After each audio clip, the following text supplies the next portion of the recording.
Coaching is a they are a business industry. वो आपसे fees charge करते हैं, आपको करना नहीं करना वो आप पे है भाई। अरे कल फील हुआ सर, ये फीलिंग अलग है सर, मज़ा आता है ऑनेस्टली। अच्छा सर 2024 का प्रीलिम्स होने वाला है, जिनका प्रिपरेशन अच्छी नहीं हो पाई है वो कैसे सिलेक्ट? अरे भाई नहीं होता फॉलो, ट्रस्ट मी। जिस दिन रूटीन बनता है उस दिन लगता है आप यूपीएससी क्लियर कर लोगे। सर मेरा नाम संजीव कुमार है। अच्छा यस सर, मेरा 4th अटेम्प्ट था। अच्छा, क्या मीडियम रहा है सर आपका? सर इंग्लिश मीडियम था मेरा, और ऑप्शनल क्या है पॉलिटिकल साइंस। और ये कौन सा अटेम्प्ट था आपका? सर 4th नहीं है सर, बहुत सारी हैं सर। कभी आंसर राइटिंग इतनी प्रैक्टिस नहीं थी, कभी ऑप्शनल इतना प्रिपेयर्ड नहीं था ऐसे।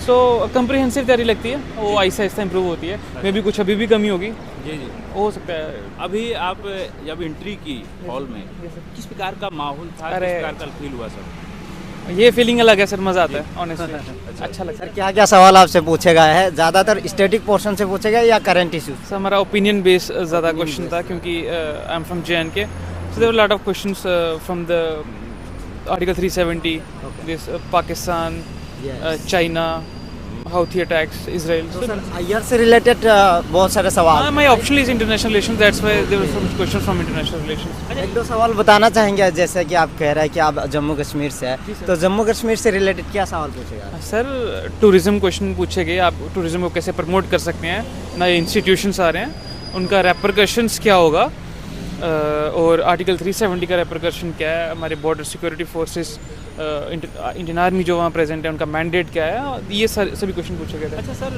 रणनीति की बात करते हैं, रणनीति क्या रही यूपीएससी तैयारी करते समय? आप एक एस्पिरेंट को क्या क्या ध्यान में रखना चाहिए सर सबसे पहले तो पढ़ना चाहिए जी। हमें तो ये लगता है, जी और सर पढ़ना ही चाहिए, सबसे ज़्यादा इम्पोर्टेंट ही वही है। और पढ़ने के लिए सर बुक्स मटेरियल की बात करते हैं, तो क्या क्या बुक्स मटेरियल लिमिटेड कैसे रखनी चाहिए, कौन सर कौन सी बहुत लिमिटेड रखना चाहिए। मैंने ऑप्शनल में एक ही सोर्स पकड़ा जी। है, शुभ्रा मैम का, मैंने वही पढ़ा है जी बाय हार्ट। उनके अलावा मैंने एक वर्ड भी एक्स्ट्रा कहीं बाहर से नहीं पढ़ा है। जी जी तो और talking about other things like, मैंने स्टार्टिंग में मैंने इकोनॉमिक्स को कुछ और पढ़ा था, बट इवेंचुअली फर्स्ट अटेम्प्ट के बाद मैंने मुरनाल सर के नोट्स पढ़े हैं, दैट्स इट। उसके अलावा कुछ नहीं पढ़ा है। पॉलिटिकली लक्ष्मीकांत पढ़ी है। साइंस एंड टेक के लिए सिर्फ मैगजीन्स और न्यूज़पेपर। मैगजीन वही जो किसी भी इंस्टीट्यूट की आती है, उसका साइंस एंड टेक पोर्शन वो कम्प्रिहेंसिव होता है, मोर देन इनफ होता है। अच्छा सर बात करते हैं कि रूटीन पढ़ने का, रूटीन आपने बताया, कम से कम कितने घंटे पढ़ाई करते अरे भाई नहीं होता फॉलो, ट्रस्ट मी। जिस दिन रूटीन बनता है उस दिन लगता है आप यूपीएससी क्लियर कर लोगे, वो नहीं होता फॉलो। वो बंदा बहुत ज़्यादा एग्जैजरेट बना लेता है, बट उसको स्टिक करना चाहिए थोड़ा। 70-80% भी फॉलो हो जाए तो you are good to go. Sir prelims के लिए बताइए, प्रीलिम्स में 2 पेपर होते हैं, जीएस पेपर 1 और सी सेट। जीएस पेपर 1 के लिए स्टैटिक पोर्शन आपने कहाँ से कवर किया था? अरे यार स्टैटिक वही स्टैंडर्ड सोर्सेज हैं यार, सभी हर बच्चे को पता है, वो मतलब हर टॉपर ये। आपने कुछ अलग पढ़े अरे होंगे ना? नहीं, अरे कोई भी अलग नहीं पढ़ता मेरे सर, भाई। हर बच्चे को नहीं, जैसे कि बहुत सारे एस्पिरेंट गांव से भी रहते हैं, वो शुरुआत करना चाहते हैं, तो फिर भी आपसे सुनना चाहें। अरे बिल्कुल यार, मतलब है हमारे पास NCERT है, जैसे हिस्ट्री से स्टार्ट करें, GS NCERT पढ़ लो, स्पेक्ट्रम पढ़ लो, और नितिन सिंघानिया पढ़ लो, तो उसके वो बस है। अगर उसके बाद क्वेश्चन आते हैं, बट वो किसी को भी नहीं आते होते, ट्रस्ट में। 90 कट ऑफ तभी होता है 200 से। सर ये तो आपने बता दिया स्टैटिक के लिए, करंट अफेयर्स को कैसे कवर किया? करंट अफेयर न्यूज़पेपर पढ़ लो, मैं इंडियन एक्सप्रेस पढ़ता था। तो बाकी कोई भी किसी भी इंस्टीट्यूट की जो आपको अच्छा लगे, नो पर्सनल चॉइस, जो आपको अच्छा लगे वो पढ़ लीजिए, वो मोर देन सफिशिएंट है। ये मत सोचिए कि ये वाला क्वेश्चन उससे आ गया, एक ही सोच समझ। इंटरव्यू की बात करके तैयारी करते हैं, मॉक इंटरव्यू देते हैं। जी सर। मॉक इंटरव्यू है, यहाँ पे रियल इंटरव्यू में क्या फर्क सर देखने को मिला? हमें कोई ज़्यादा मेजर फ़र्क नहीं लगा। हम यही सोच के आए थे कि ये मौका दे रहे हैं, तो हमें मतलब अच्छा लगा। दो काफ़ी डिफरेंस होता है, ये दिन भी आपका अच्छा जाना चाहिए, बट वो आपको प्रिपेयर करता है गैस। स्टार्टिंग में तो हम मॉक में भी डर रहे होते हैं, वो डर यहाँ पे भी लगता है जेन्युइन है। जी जी। बट ये नॉर्मल है, देना चाहिए, मौका देना चाहिए। बहुत सारे एस्पिरेंट वो भी देख रहे हो जिनका इंटरव्यू होने वाला है अभी। अरे यार आज वो शुरुआती दौर में पहला इंटरव्यू होगा, उनके लिए क्या बोलना चाहेंगे? अरे ठीक है यार, वो भी तो अपने लेवल के ही, उनको भी पता है क्या ही करना है। They have made their strategies. I know अगर उनका वो हो गया तो they would have made a very comprehensive strategy for themselves. So मेरी स्ट्रेटजी या किसी और की स्ट्रेटजी फॉलो करेगा, there is no fun in to it, because उनका अपना एक बैकग्राउंड है। So I don't think there would be any suggestion from my side. एक सवाल है, बहुत ही ऐसा है कि कड़वा सच बोलने की ज़रूरत है इसमें, कि कोचिंग का क्या रोल रहता है? कोचिंग के लिए बहुत डिपेंड रहते हैं बच्चे कि कोचिंग करना चाहिए नहीं करना अरे है? भाई देखो, इसमें हर बंदे का पर्सनल टेक है, जी जी ठीक है। Coaching is a they are a business industry, वो आपसे फीस चार्ज करते हैं, जी। आपको करना नहीं करना वो आप पे है जी। भाई, सिंपल सा लॉजिक है ये। हाँ हमने किया था, हम तो इंजीनियर थे भाई, तो हमें तो पॉलिटिकल साइंस का कुछ भी नहीं आता था, अच्छा अच्छा तो हमने करा। जी। हमने जीएस का भी करा, हमें जी। नहीं आता था क्योंकि हमारा कोई लिंक नहीं था 10th के बाद इन जी। सब चीज़ों से।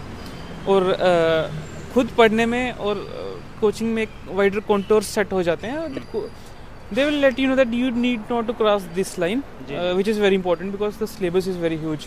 जी जी सर बहुत सारे टॉपर ये कहते हैं कि सेल्फ स्टडी करके भी मतलब आईएएस बन सकते हैं, लेकिन Definitely, sir. लेकिन सर Definitely, sir. सर बन ये सकते बता दीजिए कि ऑनलाइन में इतने मटेरियल्स है, मतलब बहुत डाइवर्सिटी है, बहुत सारे टीचरों का क्लासेस मिल जाते हैं, उनमें से मतलब अपने लिए जो इफेक्टिव मटेरियल्स है वो कैसे चूज करें सर? सर आपको जो सही लगता है आप वो करिए, क्योंकि अगर आपने सोचा कुछ करने का, आप रास्ता खुद ब खुद ढूंढ लोगे, कोई नहीं बता सकता। आपको सिर्फ भगवान या आप खुद ही बता सकते हो, मैं भी नहीं बता फिर ये सकता। आपने ऑनलाइन मटेरियल्स कैसे यूज़ किया था? कोई वेबसाइट या फिर यूट्यूब अरे चैनल? सर, क्या आपने कैसे उसमें किया? देखिए सर, मैंने तो अपने जो सोर्सेज रखे वो मिनिमम, कोई किसी को नहीं बता सकता क्या पढ़ना है, जिसको करना है वो कर लेगा। ट्रस्ट मी सर, किसी गांव से आके भी लोग टॉप करते हैं और शहर में रह के भी नहीं हो पाता, तो उनकी अपनी मेहनत है, सबका अपना अपना जर्नी है। इसमें किसी की सजेशन कहीं काम नहीं आती, अपना क्या सोचता है इंसान और कितना काम करता है वो ज़्यादा मैटर करता है। Okay, तो सर, ये अभी बहुत सारे 2024 सवाल का ये सब ये कि जैसे कि आईआईटी, बीटेक, इंजीनियरिंग और एमबीबीएस, ये रिजल्ट देखने को ज़्यादा मिलता है, एस्पिरेंट का ज़्यादा सिलेक्शन हो रहा है, क्या कारण हो भाई अपीयर भी तो ज़्यादा यही हो रहे हैं, जी हाँ। तो ये ऐसा कुछ नहीं है। अब मैं खुद इंजीनियर हूँ, जी अब मेरे सभी इंजीनियर दोस्त जो हैं वो इसी का प्रिपरेशन कर रहे हैं, जी कुछ सेलेक्ट हो गए हैं, जी ठीक है। तो अब तो मेरे नोन में ये, क्योंकि मेरे दोस्त थे ही इंजीनियर, तो इसका मतलब ये नहीं है कि बाकी भी सिलेक्ट नहीं हो रहे हैं, जी जी सब हो रहे हैं। जो मेहनत करता है वो सिलेक्ट होता है, और जो नहीं होता है इसमें कोई रोल नहीं है कि वो किस बैकग्राउंड से आता जी। है। सर ये कोई भी कर सकता है, ट्रस्ट सर 2024 का प्रीलिम्स होने वाला है, तो इस समय भी जिनका प्रिपरेशन अच्छी नहीं हो पाई है वो कैसे सिलेबस का कवर? बहुत टाइम है सर, 5 महीने में सर 4-5 महीने है अभी। बहुत मार्क्स आ जाते हैं सर। 5 महीने अच्छे पढ़ के तो सर 110 भी मतलब टारगेट कर सकता है, ऐसा कोई सर, इस समय ज़्यादातर स्टैटिक पोर्शन पे ध्यान देना चाहिए या अरे करंट? स्टैटिक करंट सर कुछ नहीं होता, अब यकीन मानिए, जी सर। बेसिक्स होते हैं, ओके किसी भी चीज़ का एसेंस होता है। अगर आपको एसेंस आता है तो आप ठीक है, सर, क्योंकि मॉक वो टेस्ट टेस्ट सीरीज कब तक लगाने चाहिए प्रीलिम्स के लिए? अरे अपना अपना है भाई, जैसे इस अटेम्प्ट में मैंने 2 या 3 टेस्ट लगाए थे। अच्छा 2-3 टेस्ट? हाँ, अरे तो नहीं हो पा रहा था अपना, वो स्टेट सर्विसेज का भी था मेंस, हाँ, तो 1.5 महीना मिला था प्रीलिम के लिए। सर सी सेट भी काफ़ी बोलने का आया कि वो हाँ, हड़ताल CSET भी में बच्चों ने की है कि हाँ, टफ questions है, आ क्या रहा है। कहना अरे चाहेंगे तो आप इसके बारे में? पैटर्न चेंज हो रहा है तो ठीक है सर, हर साल कंपटीशन भी तो बढ़ ही रहा है, जी जी तो पढ़ना चाहिए सर, इसमें क्या ही है। वो यूपीएससी है, यूपीएससी आने से पहले सभी तो ये बोलते हैं टफ एग्जाम है, जी जी तो जब वो टफ हो रहा है तो फिर अब आई डोंट थिंक कि कोई फन होना चाहिए इसमें, आपको पढ़ना ही चाहिए। मुझे ऐसा लगता है, मैं गलत भी हो सकता हूँ, मेरी पर्सनल ओपिनियन है, किसी से कोई वैचारिक मतभेद हो सकता है। टफ है तो पढ़ना चाहिए यार। अब आप किसी कॉमर्स वाले बच्चे को साइंस का एटम भी पूछ लेंगे टफ लगेगा, और हमें कुछ ये डेड डिवेंचर्स पूछ लेंगे तो टफ लगेगा। तो टफ वही है जो नहीं पढ़ा है, आसान टफ कुछ होता नहीं है ऐसा, मुझे ऐसा लगता है। मैसेज दे दीजिए कुछ नहीं है सर, पढ़िए बस, हार्ड वर्क करिए बस, इसके अलावा सर हम क्या ही बोल सकते हैं। ठीक है sir, all the best, Thank you, thank sir. You.